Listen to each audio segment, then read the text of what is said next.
lovely people, my name is Emma and today I wanted to talk to you about fiction and non-fiction books that are great if you are either interested in philosophy or would like to know where to start with philosophy. So I'm going to go kind of in order of sort of most general to least general. Like I said, I've got some fiction books in here as well, and we're going to start with some two books that feature very heavily on most people's personal statements when they apply for philosophy at university, and one of those is The Pig That Wanted to Be Eaten and 99 Other Thought Experiments by Julian Baggini. This is one of the books that I really credit as the reason why I studied it at university, and basically this is a collection of thought experiments from a huge different range of topics within philosophy, both a little description of the thought experiment and then some of the major themes and ideas discussed in it.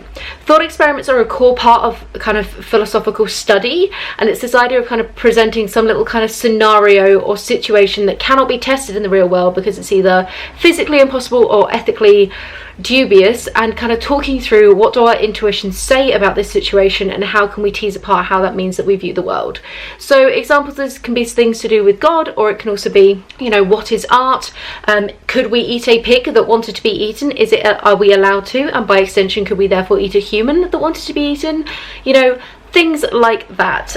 It's a really great starting place because it covers so many different topics and it is a very intro level to the subject. If you wanted more of a history of philosophy kind of idea, and another book that I definitely think should be credited for many an undergraduate study of philosophy is Sophies World by Jostein Gaardner.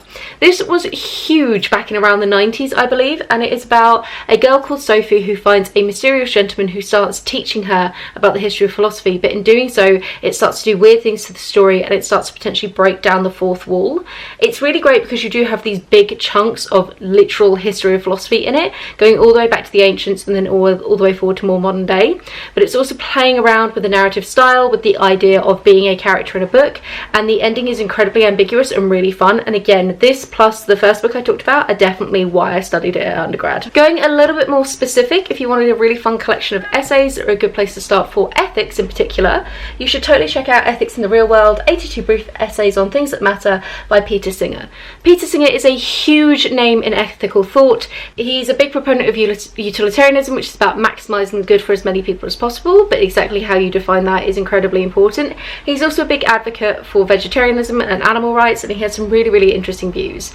If you do know a fair bit about philosophy, then a lot of what he says won't necessarily be particularly sort of shocking or novel, but if you've never really read much in ethics, he's definitely a great place to start. If you wanted a bit more of a kind of macro theory look at Feminism, Down the Girl by Kate Manne is incredible. This is looking at the logic of misogyny, and like I say, it's kind of a meta macro understanding of the concept of misogyny. What do we mean when we use the word misogyny in distinction from sexism, and why would it kind of be something that society would end up forming, basically. Incredibly technical. If you don't have a background in philosophy, you're going to need Google a few points for just some of the terminology, but incredibly detailed, and like I said, a really zoomed out look at a phenomena rather than being bogged down by kind of nitty-gritty details, which is what philosophy does best, zooming out. Going a little bit more specific, we've also got What Money Can't Buy, The Moral Limits of Markets by, I can't remember, I want to say Michael Benton, but I could be wrong about that. This is looking again at more ethics and political philosophy, and looking at what are the moral limits on what capitalism and the market and the free market can really do. Should we be able to sell our organs? What does it mean to kind of should prostitution be allowed? Things like that. What is it about late fees that make them sort of more socially acceptable? It's a whole range of different topics and really interesting. Again, similar with some of these other books, if you've done a deep dive in this area, he doesn't really put forward any particular stance of his own. It's a little bit more of a wishy-washy, here are a few different thoughts about it, but it is a great starting off point and really interesting to kind of think about how is it that we interact with items and sort of markets and economies, and what is it about certain things that just make them feel a bit weird when we start trying to put like labels and monetary values on them. Branching now into fiction, a lot of sci-fi out there definitely works kind of based off of philosophical thought, kind of taking an idea and running with it and making it a full extension. So there are many different things that I could include in this, but I've gone for 3 books that I think are really narrowing down in on a particular thought experiment or idea and then running with it. And one of those is The Test by Sylvain Neuvel. This is about a gentleman who goes for a citizenship test, but something weird starts to happen, and it's a really interesting exploration of like social contract theory and what would a society or a kind of community look for from its members, and also plays around with a little bit of kind of philosophy of mind and what is real and what isn't, and sort of simulation style stuff. I don't want to say too much more than that because I don't want to spoil anything for you, but it's definitely really fascinating, and it's a very short little novella, and is a really great read. Another novella that is really interesting is Mem by Bethany C Morrow, I believe. This is about a world where we are able to remove harmful memories from our brain, but in doing so they become almost like physical manifestations, kind of shadows of that memory. But for some weird reason, the first memory that this happens to actually is able to form her own memories and essentially is existing like a person in her own right. And it is a whole conversation about, you know, what does it mean to be a person, and what does it mean to be the continuation of the self, and what makes me the same person that I was a month, 2 months, a year, a decade ago, and, you know, basically what does it mean to really be alive in that way. Again, it's a lovely sort of short novella. It's really interesting, and I just wanted more from this book. I wanted to hang out with these characters, but it has some really fun discussions within it. I actually have a separate video talking about personhood, identity and the self, and 4 different books that fit into that, which is a whole area of philosophy of mind that I was really interested in at university and I find absolutely fascinating. So I will link that in the cards and down below and all the places where you link things on the YouTube. It's quite an old video now. I think it came out about 2 years ago, but I still stand by all the books in it. I believe I talk about Mem in a bit more detail in that video as well, so do check that out if you're interested in that topic. And then the final one I wanted to talk about is The Space Between Worlds by Miciah Jostein.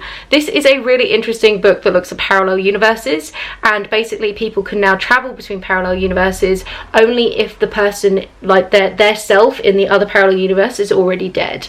And there are whole discussions in it about kind of crime and the idea of committing crime against somebody in a different parallel universe, and again the idea of what does it mean to be me, and how much are we just the sum of our experiences, and how much is kind of intrinsic to ourselves. And if you, I don't want to spoil too much, but basically there's a whole bunch of really cool questions at the end about ramifications and consequences of doing things in these different worlds. When you leave that world, does that still, and should that still follow you, or is it kind of what happens in that world stays in that world, like Vegas, but you know, on a multiverse scale. So yeah, so really cool book. I hope this video has kind of made sense. It's a little bit rambly.